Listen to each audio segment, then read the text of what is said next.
Hi friends, ನಮಸ್ತೆ. Welcome back to Monisha's dairy.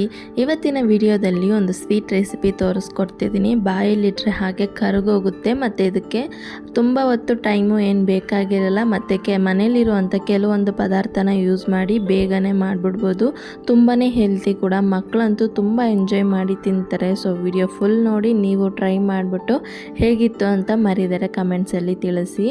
So first ಬಂದು ನಾನು 1 ಕಪ್ ಅಷ್ಟು ಗಟ್ಟಿ ಅವಲಕ್ಕಿ ತೊಗೊಂಡಿದ್ದೀನಿ. ಇದನ್ನು ಬಾಣಲಿಗೆ ಟ್ರಾನ್ಸ್ಫರ್ ಮಾಡಿಬಿಟ್ಟು ಲೋ ಫ್ಲೇಮಲ್ಲಿ ಇಟ್ಟು ಚೆನ್ನಾಗಿ ಕ್ರಿಸ್ಪಿಯಾಗಿ ಬರೋವರೆಗೂ ನೀವು ಫ್ರೈ ಮಾಡ್ಕೊತಾ ಇರಬೇಕು. ಸೈಡಲ್ಲೇ ಅದೇ ನೀವು ಯಾವ ಕಪ್ಪಲ್ಲಿ ಅವಲಕ್ಕಿ ತೊಗೊಂಡಿದ್ದೀರೋ ಅದೇ ಕಪ್ಪಲ್ಲಿ 1 ಕಪ್ ಅಷ್ಟು ಬೆಲ್ಲ ತೊಗೊಂಡಿದ್ದೀನಿ.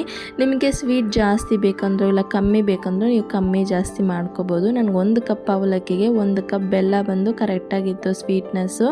ಸೊ ಇವಾಗ ಅದಕ್ಕೆ 1 ಕಪ್ ಅಷ್ಟು ನೀರನ್ನು ಆ್ಯಡ್ ಮಾಡಿ ಬೆಲ್ಲ ನೀಟಾಗಿ ಕರಗಿದ್ರೆ ಸಾಕು. ಪಾಕ ಎಲ್ಲ ಏನೂ ಬೇಕಾಗಿಲ್ಲ. ಬೆಲ್ಲದಲ್ಲಿ ಡಸ್ಟ್ ಇರುತ್ತಲ್ವ, ಸೊ ಫಿಲ್ಟರ್ ಮಾಡೋದಕ್ಕೆ ಈಸಿಯಾಗಿರಲಿ ಅನ್ನೋದಕ್ಕೋಸ್ಕರ ಕರೆಸ್ಕೊತಿರೋದಷ್ಟೇ.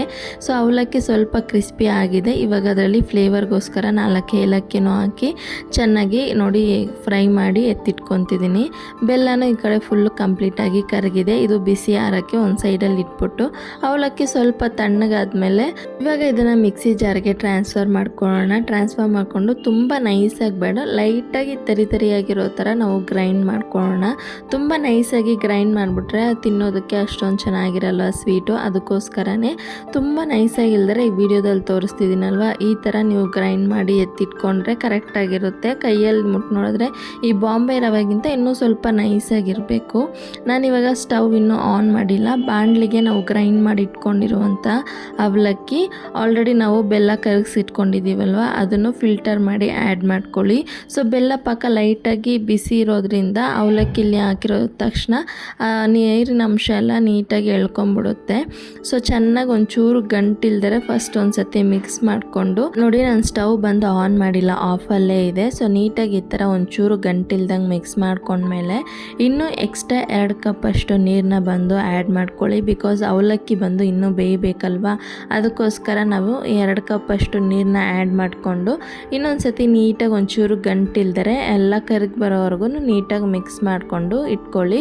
ಇದೆಲ್ಲ ನೀಟಾಗಿ ಮಿಕ್ಸ್ ಆದಮೇಲೆ ನೀವು ಸ್ಟವ್ ಬಂದು ಆನ್ ಮಾಡ್ಕೊಬೇಕು. ಆನ್ ಮಾಡಿಕೊಂಡು ಲೋ ಫ್ಲೇಮಲ್ಲೇ ಇಟ್ಟು ಒಂಚೂರು ಕೈ ಬಿಡ್ದರೆ ಇವಾಗ 1 ಸ್ಪೂನಷ್ಟು ತುಪ್ಪನೂ ಆ್ಯಡ್ ಮಾಡಿಕೊಂಡು ಚೆನ್ನಾಗಿ ಮಿಕ್ಸ್ ಮಾಡ್ಕೊತಾ ಬನ್ನಿ. ಮಿಕ್ಸ್ ಮಾಡ್ತಾ ಈ ಮಿಶ್ರಣ ಏನಿದೆ ಅದು ಸ್ವಲ್ಪ ಗಟ್ಟಿ ಆಗ್ತಾ ಬರುತ್ತೆ. ನೀವು ಕೈ ತಿರುಗಿಸ್ತಾ ಹಾಗೆ ಬಿಟ್ಬಿಟ್ರೆ ಬೇಗ ಸೀದೋಗೋದಕ್ಕೆ, ಇಲ್ಲಾಂದರೆ ಗಂಟು ಕಟ್ಟೋ ಚಾನ್ಸಸ್ ಇರುತ್ತೆ. ಅದಕ್ಕೋಸ್ಕರ ಇದು ಕುಕ್ ಆಗೋ ಅಷ್ಟೊತ್ತಿಗೆ ನಾನು ಸೈಡಲ್ಲಿ ಒಂದು ಪ್ಲೇಟ್ಗೆ ಸ್ವಲ್ಪ ತುಪ್ಪ ಹಾಕಿ ಆಲ್ರೆಡಿ ರೆಡಿ ಮಾಡಿ ಇಟ್ಕೊಂಡಿದ್ದೀನಿ. ಆ್ಯಂಡ್ ಡ್ರೈ ಫ್ರೂಟ್ಸು ಅಷ್ಟೇ, ನಾನಿಲ್ಲಿ ಬಾದಾಮು ಗೋಡಂಬಿ ಚಿಕ್ಕದಾಗಿ ಕಟ್ ಮಾಡಿ ಎತ್ತಿಟ್ಕೊಂಡಿದ್ದೀನಿ. ನಿಮ್ಮ ಹತ್ರ ಯಾವ ಡ್ರೈ ಫ್ರೂಟ್ಸ್ ಇದೆಯೋ ಅದನ್ನು ಆ್ಯಡ್ ಮಾಡ್ಕೊಬೋದು. ಸೊ ನೋಡಿ, ಇಷ್ಟು ಚೆನ್ನಾಗಿ ಗಟ್ಟಿಯಾಗಿ ಬಾಣಲಿಗೆ ಅಂಟಿದ್ರೆ ಎಲ್ಲ ಒಂದು ಸೇರಿ ಬರೋವಾಗ ನಾವೇನು ಆಲ್ರೆಡಿ ಡ್ರೈ ಫ್ರೂಟ್ಸ್ ಕಟ್ ಮಾಡಿ ಇಟ್ಕೊಂಡಿದ್ದೀವಿ ಅದನ್ನು ಹಾಕಿ ಚೆನ್ನಾಗಿ ಮಿಕ್ಸ್ ಮಾಡಿಬಿಟ್ಟು ಇವಾಗ ಬಂದು ಪ್ಲೇಟ್ಗೆ ಟ್ರಾನ್ಸ್ಫರ್ ಮಾಡ್ಕೊಳ್ಳೋಣ. ಸೊ ಟ್ರಾನ್ಸ್ಫರ್ ಮಾಡಿಬಿಟ್ಟು ಇದನ್ನು 1 ಸ್ಪೂನ್ಗೆ ಲೈಟಾಗಿ ತುಪ್ಪನೋ ಇಲ್ಲಾಂದರೆ ಇದ್ರ ಮೇಲೆ ಸ್ವಲ್ಪ ತುಪ್ಪ ಹಾಕ್ಬಿಟ್ಟು ನೀಟಾಗಿ ಎಲ್ಲ ಸೈಡು ಈಕ್ವಲ್ ಆಗಿರೋ ಥರ ನೀವು ಸ್ಪ್ರೆಡ್ ಮಾಡಿ ಬಿಟ್ಕೊಳ್ಳಿ. ತುಪ್ಪ ಹಾಕಿಲ್ಲ ಅಂದರೆ ಈ ಮಿಶ್ರಣ ಏನಿದೆ ಅದನ್ನು ಸ್ಪೂನ್ಗೆ ಹಂಗಂಗೆ ಅಂಟ್ಕೊಳ್ತಾ ಇರುತ್ತೆ. ಅದಕ್ಕೋಸ್ಕರ ನಾನು ಮೇಲೆ ಗಾರ್ನಿಷಿಂಗೋಸ್ಕರ ಇನ್ನೊಂದು ಸ್ವಲ್ಪ ಡ್ರೈ ಫ್ರೂಟ್ಸ್ನ ಹಾಕಿ ಒಂದು ಹಾಫ್ ಆನ್ ಅವರ್ ಹಾಗೆ ರೆಸ್ಟ್ ಮಾಡೋಕ್ಕೆ ಬಿಟ್ಬಿಡಿ. ನೀವು ಬೇಕಂದರೆ ಫ್ರಿಜ್ಜಲ್ಲಿ ಕೂಡ ಸ್ಟೋರ್ ಮಾಡ್ಬೋದು. ನಾನು ಫ್ರಿಜ್ಜಲ್ಲಿ ಏನು ಇಟ್ಟಿಲ್ಲ, ಜಸ್ಟ್ ಹಾಗೆ ಒಂದು ಹಾಫ್ ಆನ್ ಅವರಿಂದ 1 ಅವರ್ವರೆಗೂ ಹಾಗೆ ಬಿಟ್ಟರೆ ಚೆನ್ನಾಗಿ ಕೂಲ್ ಡೌನ್ ಆಗುತ್ತೆ. ಇವಾಗ ನಿಮಗೆ ಬೇಕಾಗಿರೋ ಶೇಪಲ್ಲಿ ಕಟ್ ಮಾಡಿ ಸರ್ವ್ ಮಾಡ್ತಿದ್ರೆ ತುಂಬ ಟೇಸ್ಟಿಯಾಗಿರುತ್ತೆ. ಸೊ ನೀವು ಮನೇಲಿ ಖಂಡಿತ ಟ್ರೈ ಮಾಡಿ ನೋಡಿಬಿಟ್ಟು ಹೇಗೆ ಬಂತು ಅಂತ ಮರಿದರೆ ಕಮೆಂಟ್ಸಲ್ಲಿ ತಿಳಿಸಿ.